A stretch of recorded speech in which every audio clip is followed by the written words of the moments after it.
IT বাইরের পক্ষ থেকে আপনাদের সবাইকে স্বাগত জানাচ্ছি responsive web design Bangla video টিউটোরিয়ালের আজকের পর্বে।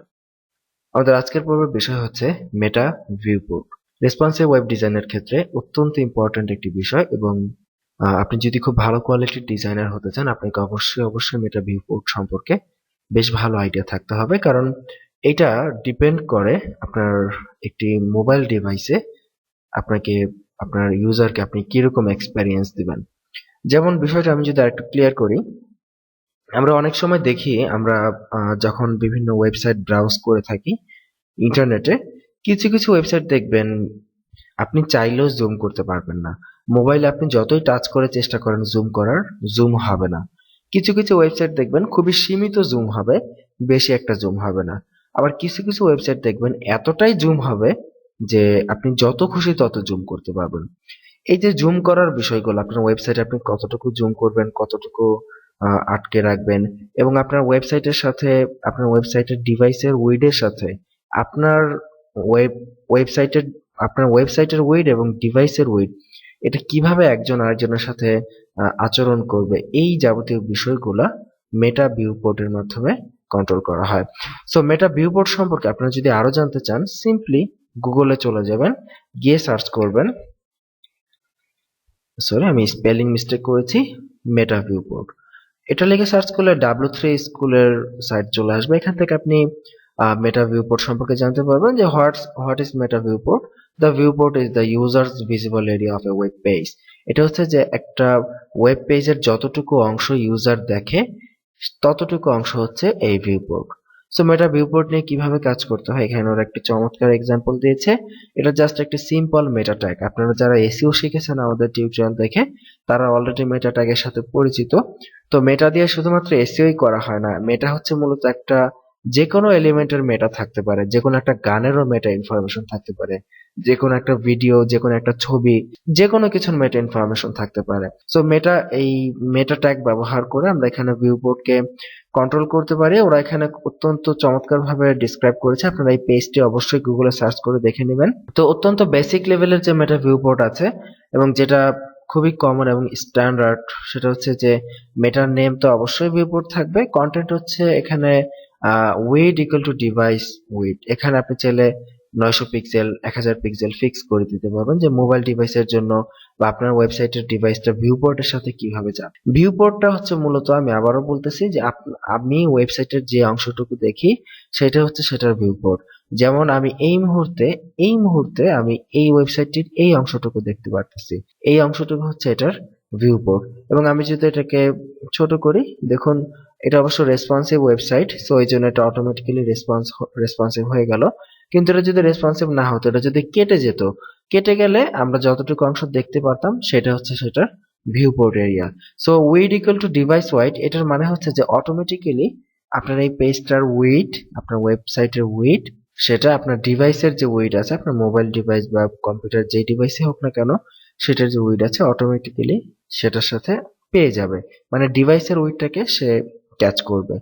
এবং ইনিশিয়াল স্কেল, এটার মানে হচ্ছে যে আপনার ওয়েবসাইটটা কতটুকু জুম করা অবস্থায় থাকবে বা আপনার ওয়েবসাইটের স্কেলটা কতটুকু হবে। সো ইনিশিয়াল স্কেল 1.0 মানে হচ্ছে আপনার ওয়েবসাইটের যে অংশটুকু আছে তার ফুল অংশটুকু আপনার ডিভাইসে বা ইউজার যে ডিভাইস দিয়ে দেখবে সেই ডিভাইসে শো করবে।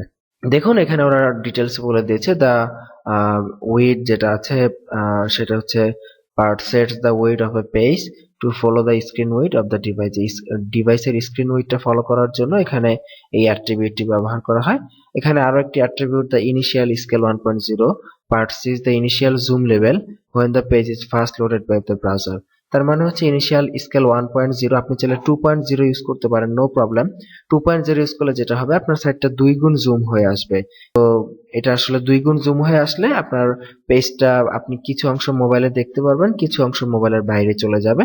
তখন আপনাকে স্ক্রল করে করে বা টাচ করে ওয়েবসাইটের ডানে বামে গিয়ে দেখতে হবে। সো ইনিশিয়াল স্কেল 1.0 টা হচ্ছে পারফেক্ট স্ট্যান্ডার্ড, আপনার ফুল সাইটটা একই সাথে আপনার স্ক্রিনে দেখা যাবে।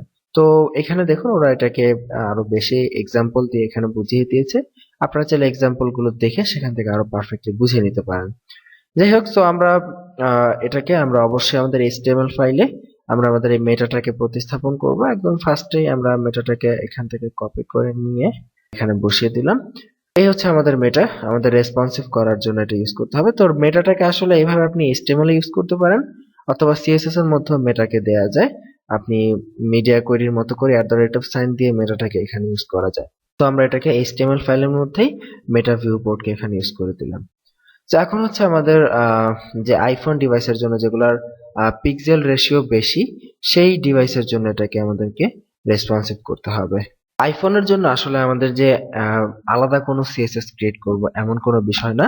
এটা হচ্ছে পিক্সেল রেশিও 2 ডিভাইসের জন্য আমাদের আলাদা একটি CSS ফাইল ওরা রেখেছে। আমরা এই ক্ষেত্রে এটাকে যেটা করব, যে আমরা অ্যান্ড্রয়েড স্মার্টফোন ডিভাইসের জন্য বা স্মার্টফোন ডিভাইসের জন্য যেটা করেছি সেই কোডগুলোকে আমরা জাস্ট কপি করব, কপি করে বসিয়ে দিব। সো যেহেতু অ্যান্ড্রয়েড এবং আইফোনের সাইজের মধ্যে খুব বেশি ডিফারেন্স নেই এবং এটা পিক্সেল রেশিও 2 হলো, আমাদের ওয়েট 98%, এটা পারফেক্টলি ফিট হয়ে যাবে। কারণ আমরা এখানে মেটা ভিউপোর্টে আমরা বলে দিয়েছি ইনিশিয়াল স্কেল হবে 1.0 এবং ডিভাইস হবে এখানে ওয়েট হবে, ডিভাইসের যে ওয়েট আছে সেটা অটোমেটিক্যালি এখান থেকে কাজ করবে। আপনি জাস্ট আমাদের স্মার্টফোনের যে কোডটা আপনি করেছেন সেটা এখানে বসিয়ে দিবেন, তাহলে আপনাদের ওয়েবসাইটটা মোটামুটি ভাবে রেসপন্সিভ হয়ে যাবে। আর এখানে মেইনলি ইম্পর্টেন্ট যে বিষয়টা ছিল সেটা হচ্ছে ভিউপোর্টের ব্যবহার, এবং এটা আসলে অত্যন্ত ইম্পর্টেন্ট বিষয়। আপনারা এই স্ট্যান্ডার্ড কোডটা এখানে ইউজ করতে পারেন, অথবা চাইলে এখানে আরো অনেক কিছু অ্যাড করা যায়, জুম লেভেল অ্যাড করা যায়, মিনিমাম জুম, ম্যাক্সিমাম জুম ইত্যাদি এখানে আপনি চাইলে এখানে ডিক্লেয়ার করে দিতে পারেন। যেমন আমরা যদি দেখি যে এটার মিনিমাম এবং ম্যাক্সিমাম জুমটা আমরা যদি এখান থেকে আমরা চুজ করতে চাই, তাহলে আমরা just weight equal to devices weight, আমরা এখানে মিনিমাম স্কেল, এটাকে মিনিমাম স্কেল ইকুয়াল টু 1, মানে মিনিমাম 1 হবে জুম লেভেল, এবং এটার ম্যাক্সিমাম স্কেল ইকুয়ালস টু 2। এটাকে আমরা যদি দিয়ে দেই তাহলে আমাদের ওয়েবসাইটটা মোবাইল ডিভাইসের জন্য সর্বোচ্চ 2 গুণ পরিমাণ জুম করা যাবে, বেশি জুম করা পসিবল না। আমরা চাইলে এটাকে এই ভিউপোর্টটাই, সেম ভিউপোর্ট আমরা চাইলে style.css এর মধ্যে ইউজ করতে পারতাম। সেম ভিউপোর্টটা যদি আমরা style.css ইউজ করি তাহলে কিরকম হবে দেখুন। তার রেট অফ সাইন প্রথমে দিতে হবে আমাদেরকে, এবং এখানে লিখতে হবে ভিউপোর্ট, দেন আমরা ঠিক একইভাবে লিখব, এবং উইথ জাস্ট আমরা CSS এর মতো দেব। উইথটা হচ্ছে মূলত ডিভাইস উইথ, ডিভাইসের উইথ হবে এটা। আমরা এখানে just simply minimum zoom use করতে পারি 1, মিনিমাম জুম হবে 1, এবং আমরা এখানে ম্যাক্সিমাম জুম ইউজ করতে পারি। সর্বোচ্চ 2 গুণ পরিমাণ জুম হবে, এর বেশি জুম করা পসিবল না। তো আমরা এটাকে এইভাবে ইউজ করতে পারি ভিউপোর্ট ট্যাগ দিয়ে, অথবা আমরা চাইলে এই স্টাইল মানে HTML ফাইলের মধ্যে এটাকে ইউজ করতে পারি। সো যে যেভাবে স্টাইল করে, যে যেভাবে এটা দিয়ে কমফোর্ট ফিল করে, সো এটা হচ্ছে তার ব্যাপার। এবং আমরা যদি চাই এটাকে জুম বন্ধ করে দিতে, আমরা যদি চাই আমরা এটার জুম মানে আমাদের পেজটাকে কোনো স্মার্টফোন ডিভাইসে জুম করা যাবে না, সো এই ক্ষেত্রে আমরা জাস্ট এখানে ইউজার স্কেলেবল এখানে ইউজ করতে হবে, যে এটাকে স্কেল করা যাবে কিনা, ইকুয়ালস টু দিয়ে আমরা জাস্ট নো লিখে দিব, নো। তাহলে আমাদের ইউজার স্কেলেবল হবে না, এই পেজটাকে কোনো অবস্থাতেই কোনো ইউজার জুম করতে পারবে না।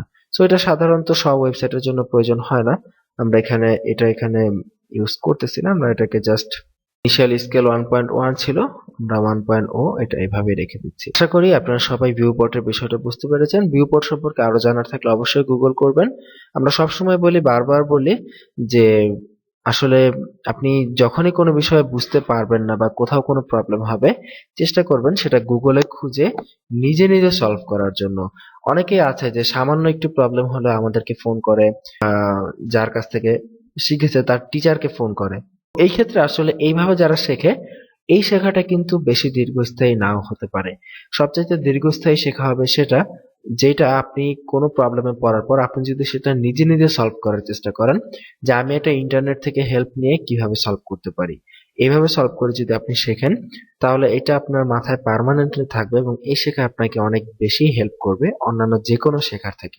আশা করি বুঝতে পেরেছেন। আগামী পর্বের আমন্ত্রণ রইল। আজকের পর্ব এখানে বিদায় নিচ্ছি। ভালো থাকবেন সবাই। আল্লাহ হাফিজ।